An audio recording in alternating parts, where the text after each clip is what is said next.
Okay, well, good morning. Good morning, good morning. We are going to start, I think, the prayer sheet will work its way around to Aaron.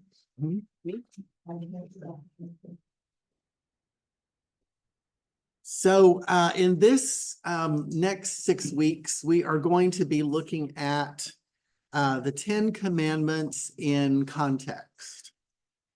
And this will either be really interesting or really boring. I can't really quite decide which one.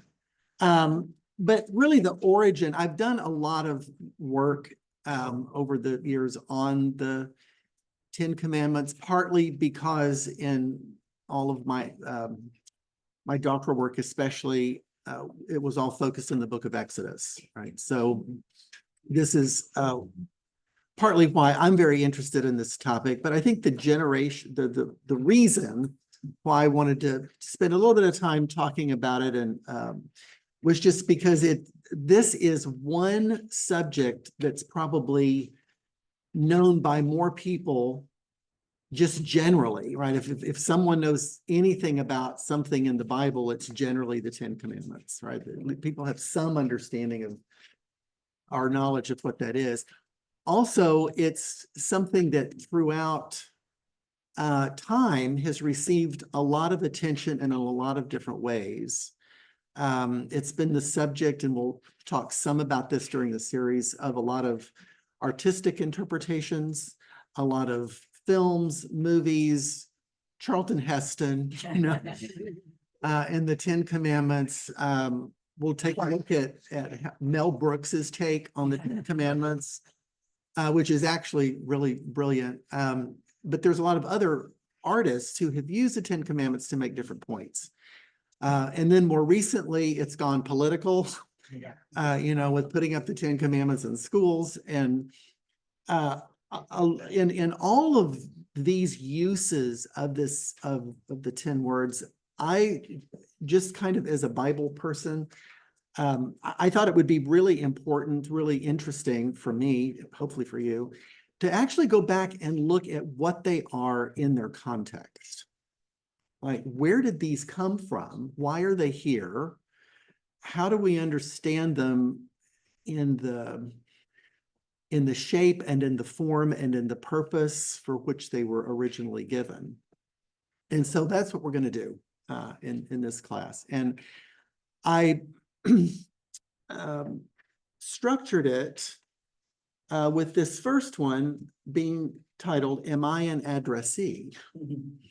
And I owe this title to Atalia Brenner, who is a European feminist biblical scholar who is quite wonderful. And in her commentary on the book of Exodus, she has a particular little chapter on this. And so I'll keep you in a little bit of suspense as to why this title fits today's lesson up, but I think you'll see what I mean as we go through it. So I have these particular titles as a little bit of a roadmap, and as I always tell my students in school, any plan I give you is provisional. Because at any moment we could go off topic, and it's necessary to go off topic. But this is kind of what I hope to follow. First is this first chapter, this first lesson is about what are they? What are these commandments? And who is talking and who is listening? And why are they different each time we see them? The next one is about structure. Do not do this, do not do that, do not do this, do not do that, right? A lot of do nots. And so why, right? Why are these structured the way they are? And there's a reason for that. We'll talk about that next week. The third one is, I called it Coffee with Law and Story. And that's because when I say, let's go have coffee, what do I mean? Let's talk. All right. The Hebrew Bible, the Old Testament, is a big conversation, right? It was put together with texts and stories that span at least 1,000 years, if not more, in terms of their origins and the way they're put together. And so anytime we're studying any text, we need to figure out what the conversation is, right? Which texts are talking together. And there is a relationship in Genesis to Deuteronomy, which we call the Pentateuch, in the Christian world, or the Torah in the Jewish world. There is a very definite conversation going on between the legal texts and the story texts, right? You probably pick this up when you're reading through, particularly in a book like Exodus. You find it in Numbers, where you'll be reading and there's a story and there's a story, and now there's a whole bunch of laws. And then there's another series of stories, and then there's a whole bunch of laws, right? Well, that is a literary way of creating a conversation about what the law is and then what it means. And you have the law coming from God, but then you have the messiness of the human existence, right? And we all know how not good we are at keeping laws, right? But you need them, but you can't keep them. And so there's a conversation that goes on. So we're going to talk about that. Then we're going to talk about Sabbath, which in many respects is a centerpiece of these 10 commandments or words. And I want to take us through the function of Sabbath, right? What is it actually doing, right? There's a lot of argument over how one should keep the Sabbath and when one should keep the Sabbath and when is it, and what day is it and how long should it be and what can you do and what can't you do and is there any gray area? There's all of that. But that's actually secondary to the way it actually functions, right? So we're going to look at that, and I'm going to suggest that Sabbath is actually a protest against empire, right? Particularly when you think about the context, and we'll talk about that today, of how the 10 Commandments appear and when they appear in Exodus. It is actually a set of rules which are going to establish a life that is in opposition to Egypt, right? The tyranny of Egypt, right? So we're going to talk about how Sabbath does that. We're going to talk about how law functions broadly across the Torah, which is this issue of how do we establish purity and how do we address the danger of contamination, right? There's a whole thing in there. And then we're going to talk about, I call it the afterlives of the commandments, right? We'll start with Mel Brooks and we'll go from there, right? So today, am I an addressee? And when we think about who and what are these commandments, I would suggest within the Bible as we have it, there are four layers of things we have to think about. And this kind of follows along with what Dale was talking about the last few weeks on how to be a better reader of the Bible, right? How do we get more out of it, right? Well, we get more out of it when we recognize the layering, right? That any text is not monolithic. In other words, it's not a one size fits all, right? It's very, very layered. And so when we talk about something like the 10 Commandments, we can talk about it within the world of the Exodus story, which is where we first hear it, right? There's that layer. Then there's the layer of how does it fit within the larger world in which it lives, right? Which is the Torah, the most sacred part of the Jewish text. And you'll probably remember, if you've done really any amount of reading in the Old Testament, is that the 10 Commandments appear first in Exodus, but then they appear in Deuteronomy. And then they also appear in different forms in the book of Leviticus, right? And these are three very different books, They do three very different things. Some of the commandments in Deuteronomy are different than they are in Exodus. Why? Right? Well, different situation, for one thing.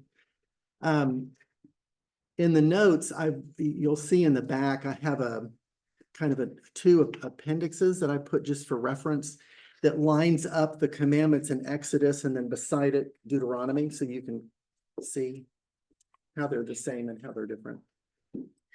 But then we have the next layer is, how do they fit within the Hebrew Bible or Old Testament as a whole?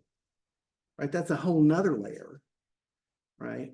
So you might wonder, okay, well, we've got a heavy representation in Exodus. We have a heavy representation in Deuteronomy. Oh, wow, they're even Leviticus. I didn't realize that. They're sprinkled all through Leviticus. But once we leave that world, then where are they? Right? It's really interesting that as we move into the Judges, 1st and 2nd Samuel, 1st and 2nd Kings, Chronicles, we barely even hear about Moses. Like, where's he? What happened to Moses, right? We see a little bit in the Psalms, not a whole lot, but some. In the prophets, you don't have lists like this, right? It's a whole, these are other worlds, but these commandments inhabit in a really big sense those worlds. And so what happens is we find individual pieces in different forms, right? And so on the second appendix I've given you in the notes, I've mapped the commandments to where else you find the concepts, for example, in the story or in the prophets or something like that. So you can get kind of an idea of kind of how this whole thing kind of fits together. And then the final layer is the New Testament, right? Where do they show up in the New Testament? They show up in the Gospels in the story of the rich young ruler when he comes to say, what do I need? How do I inherit eternal life? And Jesus says, well, you know the commandments. Okay, so but it's only a partial list. It's not the full thing. It comes up in Romans, right? When Paul is talking in chapter 13 about the commandments, and he says, you owe no one anything except to love one another, right? Well, you find the partial commandments in there. So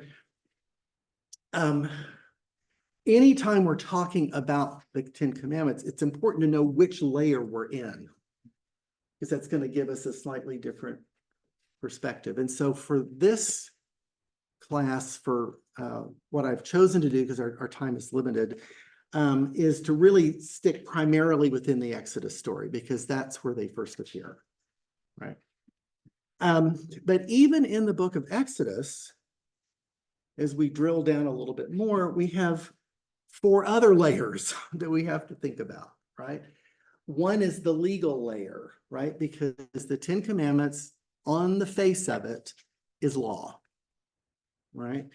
But then these are different kinds of laws, right? They're theologically based, right? And this is, if you put it in the context of the legal world of the ancient Near East, where we have laws that were given by kings, or laws that were commercial, or laws that were given in some other context, they aren't necessarily theological. They're not tied to a relationship to deity, right?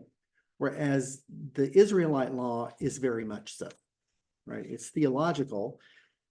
So it's tied to deity, it's tied to God, but in being tied to God, it's also ethical, right? So there's an ethic to it. There's a way that in relating to God, one relates to people, right? And those two things in the Israelite world cannot be divorced.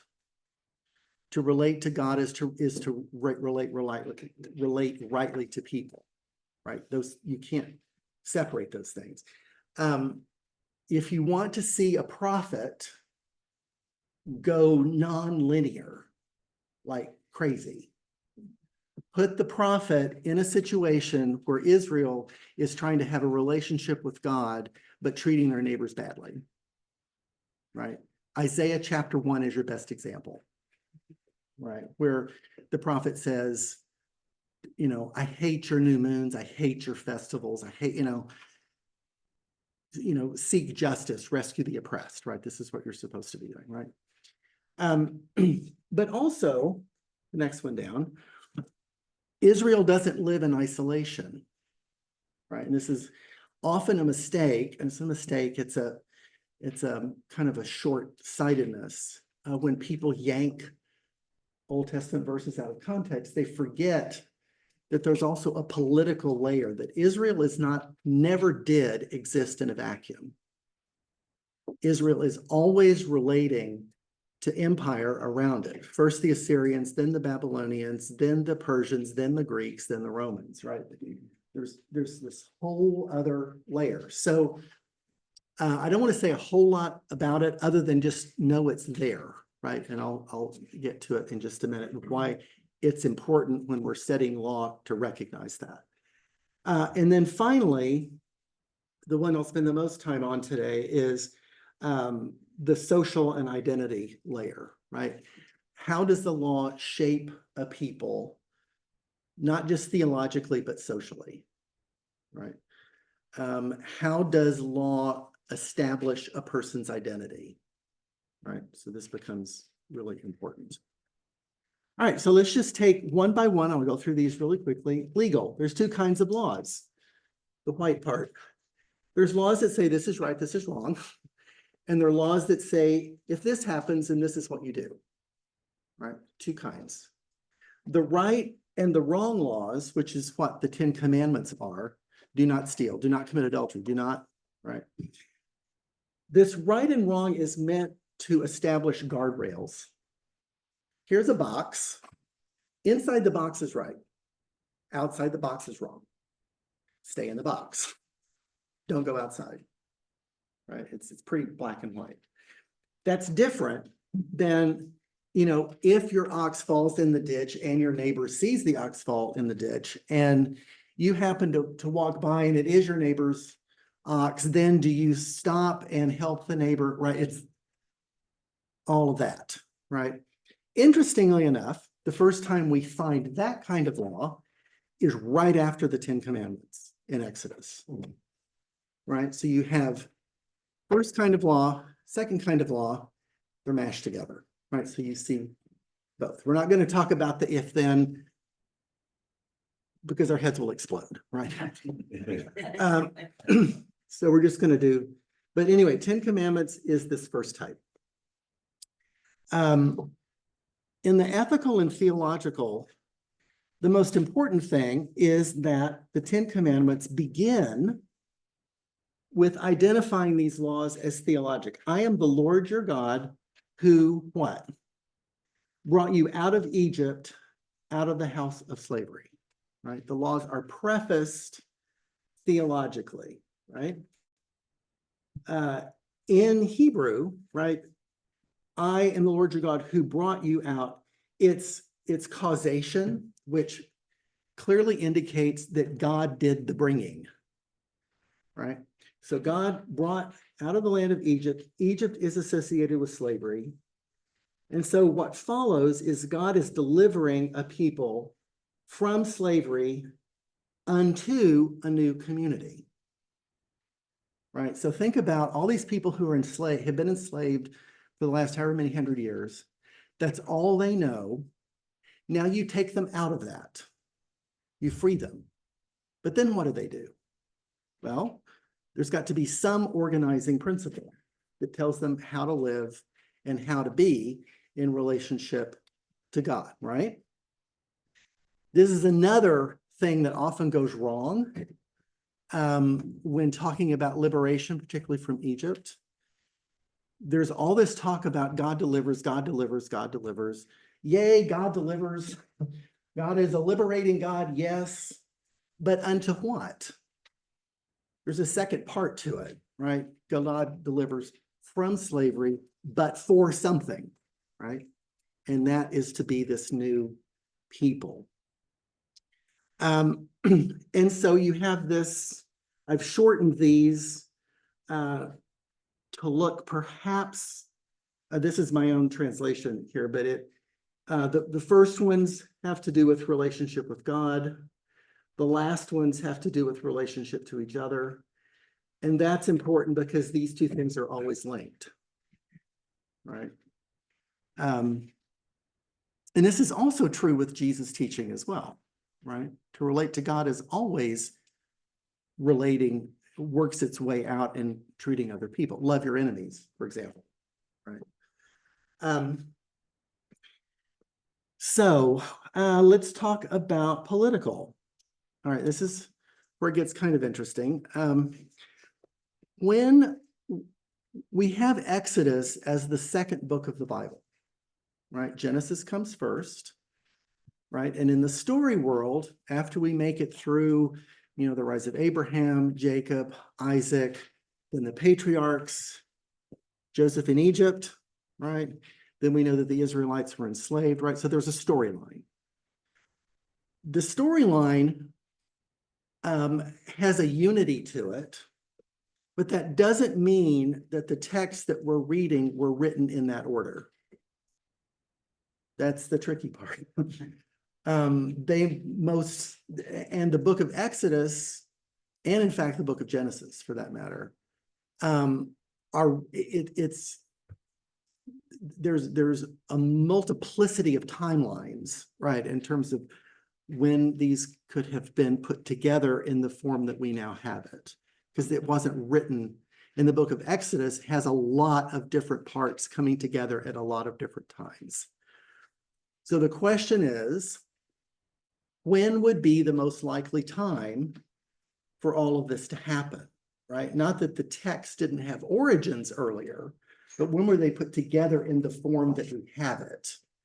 And that was probably during the Persian Empire, when the people of Judah had returned from captivity, and Yehud, which is the term from where we get the term Jew, it actually came from the Persian period.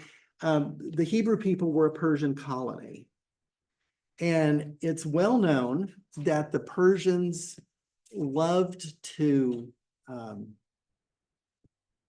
collect legal documents from all of the people they had colonized, take the best of those laws and make them part of their system, right? They encouraged people writing their histories, right? And so in the Persian period, there were no more kings. The kings had been destroyed. Babylonian captivity had really kind of reset the Israelite population. You had a remnant that came back. And the group that ran Hebrew Israelite religion during the Persian era would have been the priests and the scribes. So it was an ideal time, right? To have the time, the funding, the government, all of that to then write the history and collect all of these various materials and put them together in what eventually became the scripture that in the Roman era Jesus would have known. So this writing of law may have very well been influenced heavily by Persia. Now, why is that important? Well, it's important because if you want to survive as an outpost colony, you need to show that you can be an orderly group of people, that you're not going to be rebellious. And what better way to do that than to have a very good set of legal material, right? And so, of course, nobody was there with an iPad to take notes. So, this is all up for discussion, but it is a big discussion in Old Testament scholarship as to the dating of all of this. So all I want to do is just put that out there so that you know that the 10 Commandments was not living in isolation, right? It had a wider exposure. Now, the social and the identity part. One thing that's often overlooked in the book of Exodus is that it was not just Hebrews that left Egypt.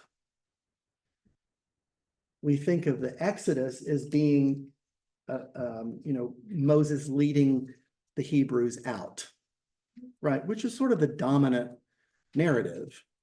But the text also tells us in chapter 12, verse 37 and 38, that a mixed crowd went out from Egypt. There's lots of other people tagging along, right? That's a point that's kind of made, but then not elaborated on. But you see it in the rest of Exodus, because when you start getting into garment making and the story of the golden calf and all these pretty wild stories that you have in the end of the book, you've got to wonder where they got the gold from. Where did they get the material from? Well, some of it the Egyptians, according to the story, the Egyptians gave it to them, but there's all this other stuff, right? So the point of this is that you had not just Hebrews, you had a mixed group of people, right? It was not homogeneous. It was diverse. And so socially, how do you pull a group of people together? How do you get them all to stay together as you have dislocated thousands of people from what they know? You're moving them through a desert to a promised land they don't even know how to think about yet. See the problem? I mean, this is high drama, really, when you think about being an Israelite. I mean, you know how bad it is when you take a trip. You're only 50 miles outside of town and you're hungry. You have no idea where to stop. Everybody's hangry. Right, you know what that is, right? And you don't know where to stop. You don't know where to eat. Right? It's the humanness that takes over. Right? We all know this. Right? But yet you've got the dad in the car who's saying, we've got to keep going. We've got to keep going. We've got to make the next thing by men. Oh, but we're so hungry, and you know how that conversation goes. Usually doesn't end well. Well, that's what's happening in Exodus, right? So how do we keep everybody together? So again, the fun part of Exodus is that you've got two, and again, this is something that we already know. We already experience it. So this isn't new. You've got forces that pull people together, and then you've got forces that pull people apart, right? Another way to say it is, you know what you should do, but then you have desires that make you want to do something else. Everybody know that war? Right, that's what's happening. Exodus just lays it out there for you. So what's drawing people together are the laws, right? The 10 Commandments, the Book of the Covenant, Aaron appointing himself as the priest, that doesn't go very well. The writing of the tablets by the finger of God, right? You've got the building of the tabernacle, but also what unifies people is, hey, we want to go back to Egypt. This isn't good out here. Can we please go home? You just left slavery. I know, but this is worse. Can you go home? So there's a drawing together. The forces that pull people apart, it's the sheer diversity of it, the needs of the people. You all know Moses had 2 sons, right? Have you ever wondered what kind of would be like to be a parent? Moses' 2 kids are fascinating. There's not much said about them, but one of them, whose name is Gershom, which means I've been a stranger in a strange land, right? I mean, this is dad uprooting the kids to go somewhere else. You got these 2 sons running around. So this is also another thing that rips people apart. Sinai is intimidating as all get out, right? I've been to the area years ago, and it's the biggest bunch of mountainous, intimidating nothing you have ever seen. I would not want to be stuck there, right? And then you've got God with the smoke. I mean, it's just horrible, And then you've got this weird story about Moses and the 70 elders, and Aaron and two, not four, but two of his sons going up a mountain, which they're not supposed to touch, but they do anyway. And they see and eat and drink with God. What is that? Right. And Exodus, and then you've got this other wild story of after Moses, who's going to deliver the commandments, has been chosen at the bush and he's on his way to talk to Pharaoh. Then there's this little verse in chapter 4 that says, and on his way, God wanted to kill Moses. What? Why? Right. And then there's this weird circumcision thing that happens with Zipporah, his wife, and then everything is okay. I was like, couldn't we have discussed this before? But no, right. So Exodus is peppered with these really odd events, and we're left to make sense of them. Right. I once sat in an international SBL meeting for 6 hours listening to 6 different people try to explain why God tried to kill Moses. And none of them were convincing. And the truth is, we don't know. Right. I mean, and that's part of the deal, right? There's just a lot we're not going to know. But anyway, there again, law is in response to all of this diversity. So here we have, now let's talk about the laws, right? Now this is simple enough, right? I mean, it's very straightforward, most of it. But you shall not, remember, honor, you shall not steal, you shall not. Who is the you? Just think about it, right? I mean, who would you think it would be? All the people, right? And God said all these words, right? So who is the you? Well, this becomes a really fun problem. Because in English, when we say you, for example, if I were to say, I want you to read Exodus, and I'm standing in front of the class and I say, I want you to read Exodus, who do I mean? Do I mean everybody? Well, what if I meant, I want you, Tyler, say, I want you to read it. I'm looking at everybody, but I'm using you. How would we know? I'd have to point, right? Mm-hmm. Well, English, we don't have a formal way of differentiating between you singular and you plural, except when we say y'all. Right.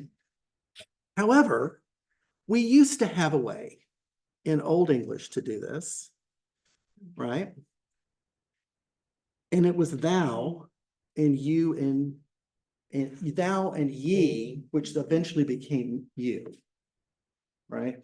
So when you're reading King James English and it says thou shalt not kill, that construction in Hebrew is masculine singular.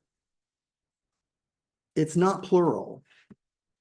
The address is to individual males. Now, what do we do with that? Right. It's not, it's if there's a way to say, in Hebrew, there's a way to say you, meaning everybody who's listening. There's a way to say that. That's not what's used. What's used is a very specific masculine singular form.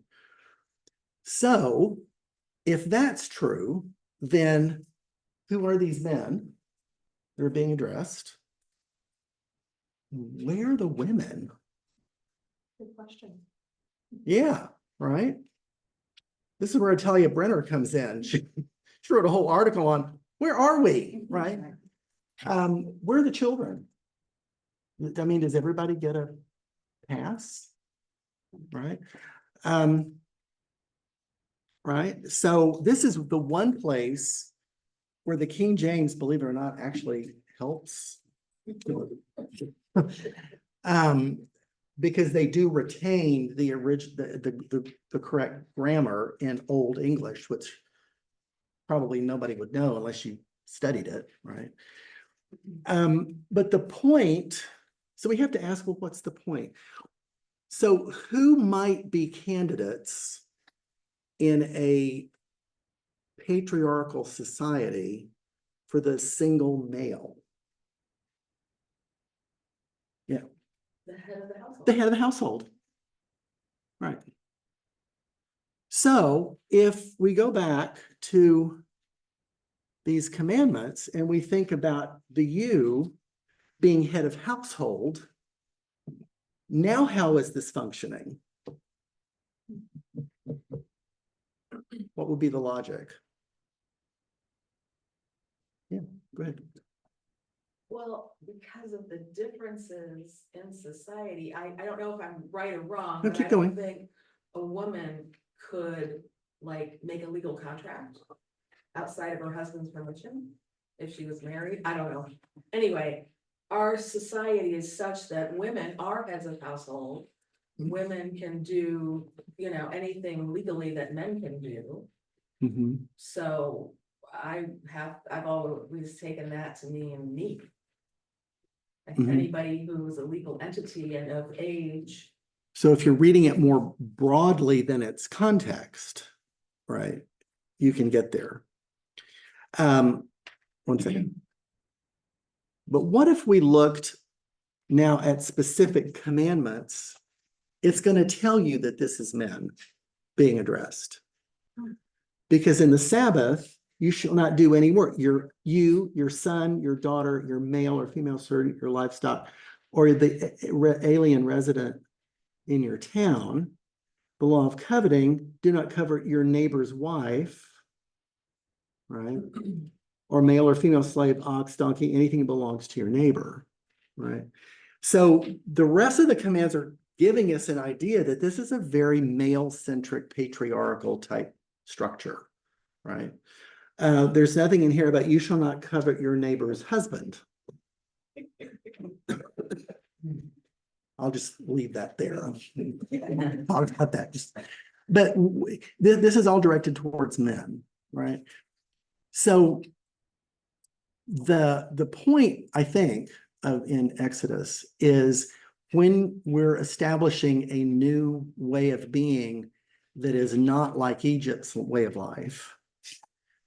One reason it may be directed towards Israelite males is because as head of household, they order a particular segment of society, right?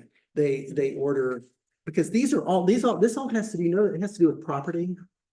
It's all property rights, right? And as difficult as it is for us to even say that, talking about women and children as property, in that context, it was.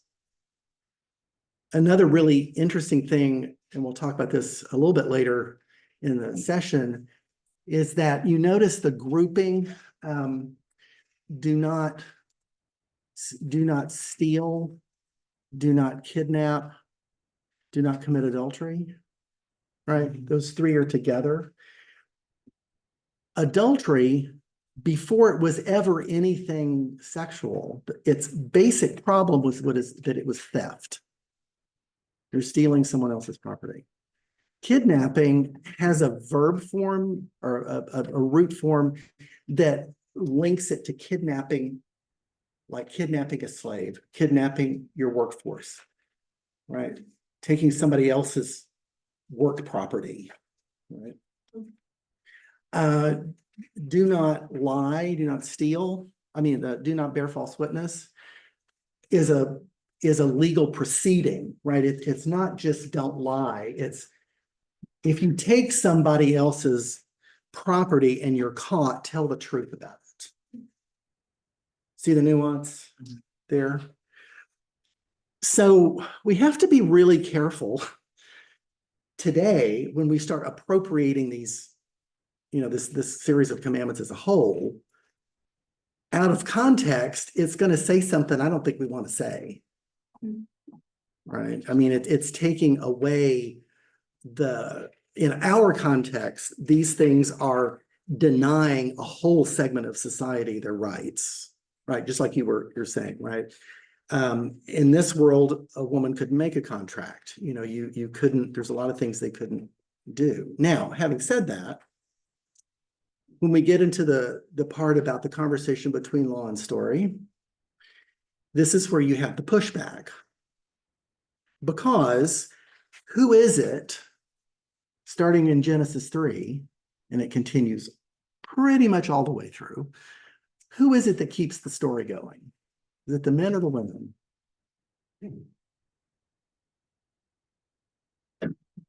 Who got out of the garden? It's Eve. The women keep the story going. Nothing happens without the women, right? They're acting behind the scenes to get Rebecca, right? That whole thing that went on with, Jacob and Esau. You have a whole patriarch that was built on a woman's intuition.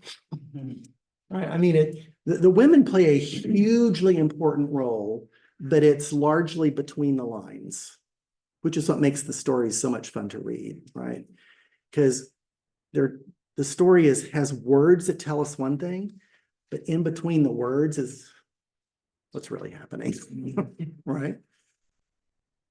So are you an addressee? If we think about our questions, for today, as we read them and as we think about them, what is it for us today that are our guardrails, right? That hold us together and ensure right treatment of neighbor. That was the point of the Ten Commandments in its Exodus setting, was how do we order a society, right? Our society has more complex needs, right? But how do we order it, right? What about the commandments of God in Exodus, how would they apply to us, right? Yeah. I'm tempted to say the Ten Commandments should only appear in the House of Congress and nowhere else. Yeah. This is an open question, by the way. Yeah. I'm gonna backtrack a little bit. Mhm. I mean, the reason they're all addressed to the singular male and obviously patriarchal society is that the male head of household would suffer the punishments for breaking the commandments, even if it was his wife or his That's child true, or yes. something else, or his slave. Mhm. He's responsible. That's right. If they break the commandment, he has to pay the punishment. Mhm. That's So, right. but and that's why they were addressed that way. Mhm.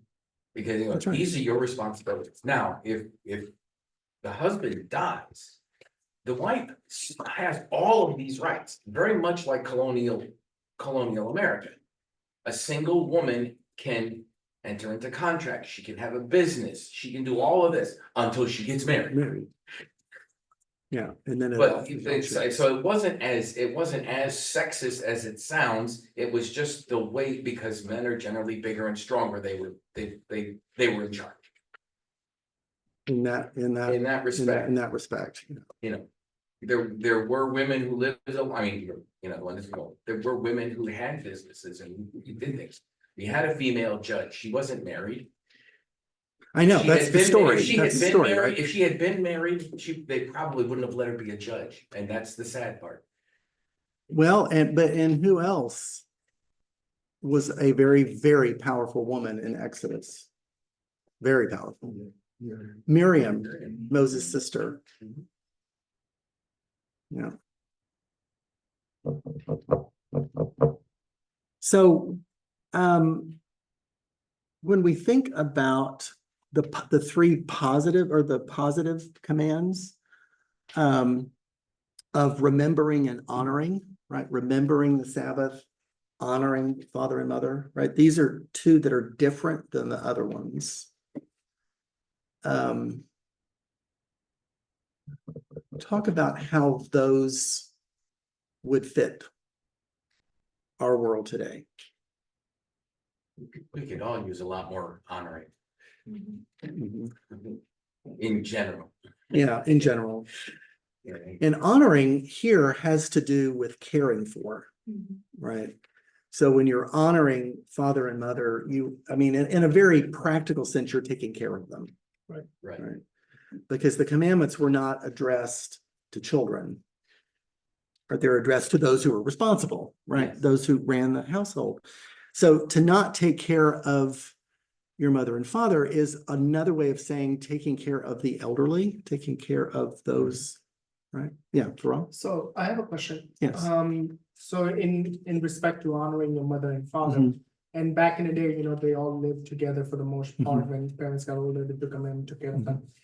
Who will then be a head of the household? Would that be a son because it says he will separate from his parents and will unite with his wife? Mhm. Does he still remain the head of the household, or is it still the father because he's the oldest one Mhm. in the household? It's a good question. Depends on where you're reading. There's a lot of variation, but that is, that's a really good question. And I know I'm over time. I've got to pay attention to that. But you have other stories about not only the father of the father, but also the uncle, right? The other men in the household, right? And how you deal with them. So I am going to get to that when we talk about the law and story conversation, because that's where this all starts to happen. So Aaron, do you have the sheet? Okay.